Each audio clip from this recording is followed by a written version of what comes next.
Rahul Dravid, Kevin Pietersen থেকে Daniel Vettori কিংবা Virat Kohli, royal Challengers Bengaluru দলে যিনি অধিনায়ক হয়ে এসেছেন 17টা বছর ধরে সবাইকেই ফিরতে হয়েছে খালি হাতে। তবে আইপিএলের 18তম আসরে আরসিবির নেতৃত্ব পেয়েই রজত পাতিদার ইতিহাস লিখেছিলেন নিজের হাতে। প্রথমবারের মতো শিরোপা জিতিয়েছেন বেঙ্গালুরুকে, আর ঠিক পরের আসরে চলমান আইপিএলে আরসিবিকে ফাইনালে তুললেন সবার আগে, একেবারেই আক্ষরিক অর্থে।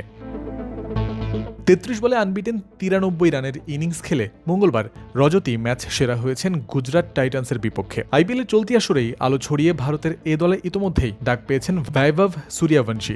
পাতিদারের জন্য টিম ইন্ডিয়ার টি-20 ক্যাপ এখনও অধরাই রয়েছে। গুজরাটের বিপক্ষে অমন বিধ্বংসী ব্যাটিংয়ের পরই সাবেক ক্রিকেটার ও বর্তমান ধারাভাষ্যকার আকাশ চোপড়া এবার আওয়াজ তুলেছেন রজতকে টি-20 দলে নেয়ার জন্য। ভারতের হয়ে এখনো পর্যন্ত 3টি টেস্ট এবং একটি ওয়ানডে খেলেছেন রজত পাতিদার। আইপিএলের গত আসরের পর এবারও তিনি আছেন দারুণ ছন্দে। বিশেষ করে তার ছক্কা মারার দক্ষতা মুগ্ধ করেছে সবাইকে। এখনো পর্যন্ত 14 ম্যাচে 44.18 গড় ও 196.76 স্ট্রাইক রেটে 486 রান করেছেন রজত, যেখানে তিনি করেছেন 5টি হাফ সেঞ্চুরি। তার ব্যাটিং নিয়ে সবচেয়ে বেশি আলোচনা হচ্ছে গুজরাটের বিপক্ষে ম্যাচের পরই। 5+ স্টার রেটিং প্রাপ্ত দেশের সর্বোচ্চ বিদ্যুৎ সাশ্রয়ী ওয়ালটন এসি স্মার্ট কমফোর্ট এখন নেক্সট লেভেলে। 1 ওভারে 2 উইকেট হারানোর পর বেঙ্গালুরুর হাল ধরেছিলেন তিনি 9 ছক্কায় 33 বলে। তারপরেই এসেছিল 93 রানের ওই ইনিংসটা, আর এরপরই পাতিদারকে ভারতের টি-20 দলে খেলানোর পরামর্শ দিলেন আকাশ চোপড়া। নিজের ইউটিউব চ্যানেলে আকাশ বলেছেন, কেউ যদি 33 বলে অপরাজিত 99 রান করে এবং প্লে অফে যদি তার গড় 112 হয় তাহলে সে বিশেষ মেনশন প্রাপ্য। আমি বলছি তাকে টিম ইন্ডিয়ায় খেলানো হোক। এটা বিশাল বড় একটা ফ্র্যাঞ্চাইজি, তাদের অনেক বড় অধিনায়ক ছিল, খুবই তারকাবহুল দল ছিল এবং তাদের দারুণ সমর্থকও আছে, কিন্তু এর আগে তারা ট্রফি জেতেনি।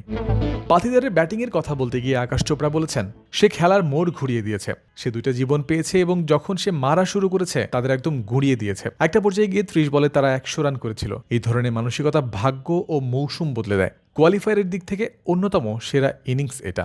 বড় ম্যাচের বড় খেলোয়াড় হিসেবে ইতোমধ্যেই নিজেকে প্রমাণ করেছেন আরসিবির এই ক্যাপ্টেন। সব মিলে আইপিএলের প্লে অফে এখনও পর্যন্ত 6 ম্যাচ খেলেছেন তিনি, রান করেছেন 338, ব্যাটিং গড় যেখানে 112.66 আর স্ট্রাইক রেট 193.14। আইপিএলের প্লে অফে সেরা ব্যাটিং গড় এখন তারই। অন্তত 75 রান করেছেন এমন ব্যাটারদের মধ্যেও সেরা স্ট্রাইক রেটও রজত পাতিদারের। এমনকি তার টি-20-র একমাত্র সেঞ্চুরিও এসেছিল 2022 আসরের এলিমিনেটর ম্যাচে। প্রবল চাপের মুহূর্তে যিনি এমন পারফর্ম করতে পারেন তিনি আন্তর্জাতিক ক্রিকেটেও সফল হবেন, সবাই তো এমনটা ভাববেই। জয়ন্ত বিন্দু, ক্রিক ফ্রেঞ্জি।